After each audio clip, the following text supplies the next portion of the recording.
Hey there, and welcome to the exciting session on machine learning. So this will be a series of learning videos on various aspects of machine learning, and I'll be covering it topic by topic and elevate your knowledge and get mastery on machine learning. So let's get started with the agenda for this session. So we are going to briefly cover introduction to machine learning, where I will talk about the significance of ML in today's world and also define it. Then we will move on to looking at types of machine learning like supervised, unsupervised, and reinforcement learning. In addition, we deep dive into learning models like supervised and unsupervised with short examples to really understand a little deeper into these models. And then we understand the neural networks, basically the role of them in the deep learning. We'll also look at algorithms. So all the magic what you see when the machine learning models give you answers for is because of the algorithms we use. So there are some key algorithms, about 4 of them I'll be reviewing. Then data preparation techniques. So basically what happens is you need to prepare your data. Remember, the cleaner the data, better the accuracy of your prediction. Then we also look at model evaluation. So once you have trained your model, you evaluate the model. You need to do a fine tuning of the model to get a better results. And then ethical considerations for machine learning area. So here we look at bias and privacy. And then finally we'll wrap up with future of machine learning. Feeling stuck in your career? GenAI-Training can help. The first blended e-learning platform for professionals. Learn from top instructors worldwide and get your doubts solved in real time. Empower your career with GenAI. Visit GenAI-Training.in now.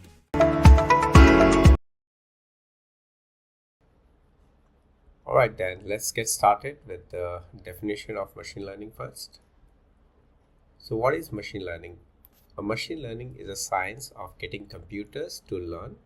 Just imagine right now if you're working at your office, just scan through the desk of your colleagues. You see computers on them. Just imagine these computers start to learn and act like humans. So just imagine that, visualize that laptop as a human being sitting on the desk, not a laptop actually.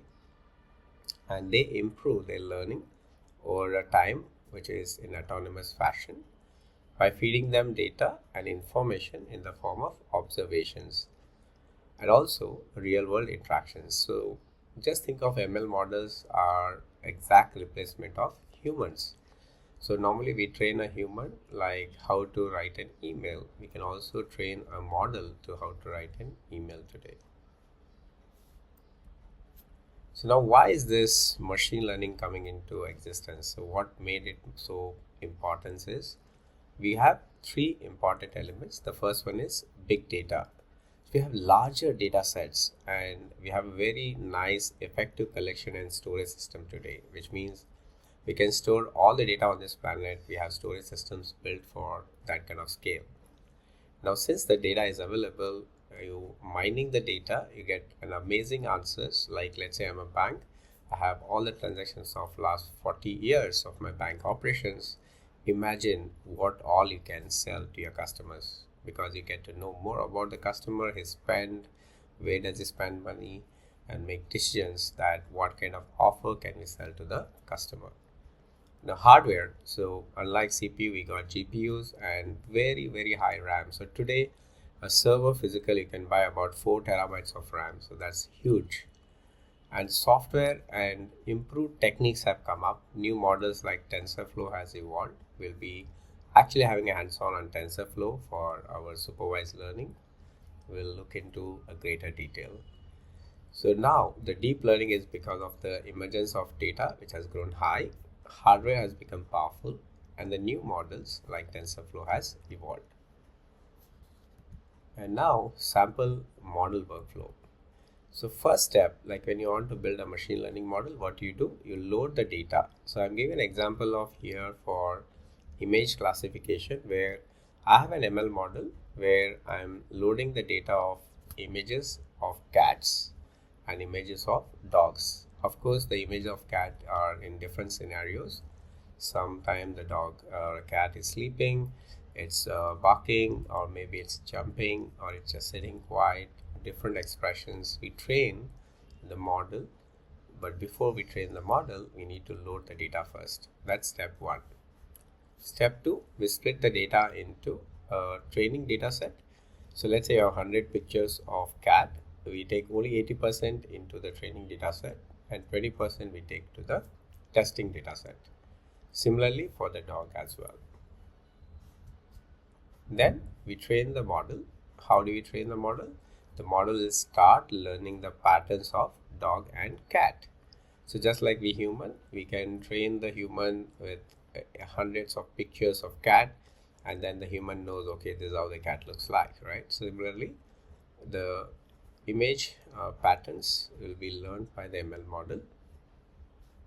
Once the training is done, we save the model. Probably we save the model as let's say model 1.0, and then we do a model evaluation. So how do you know that the model is really trained well? It is on the accuracy. We can now download a photo of a cat from internet, upload it to the model and ask him whether it's a cat or a dog. So that's where the model prediction comes in. So what does the model do? It will predict whether it's a cat or a dog. So I've given some screenshots for you on how the program looks like. You see the train underscore directory is, this is the folder where we can tell the model where our pictures are. Validation directory is where we have the testing data. And then we save the model. We have model.save. Here I'm saying it as cat underscore versus dog underscore model.h5. So that's the extension of this model. So you could have just said cat dog model.h5, anything of your choice. Now in future, if you have, let's say, thousands of images instead of 100, you can retrain the model and call it as version 2.h5 as well. Now how do you load the model? We have new underscore model, that's the name of the variable, where I'm using equals to load underscore model and the model name, the model which we created prior. So once we load the model, we can do a test image and upload the image to the model, and automatically it will tell whether it's a cat or a dog. So we are going to do this lab under supervised learning category using TensorFlow. So stay tuned for it, but I want to give a heads up that when people say machine learning model, what does it look like? We have training data set, we train the model, then we evaluate it, and that's where we validate whether the model is doing good, bad, ugly. Feeling stuck in your career? GenAI-Training can help, the first blended e-learning platform for professionals. Learn from top instructors worldwide and get your doubts solved in real time. Empower your career with GenAI. Visit GenAI-Training.in now.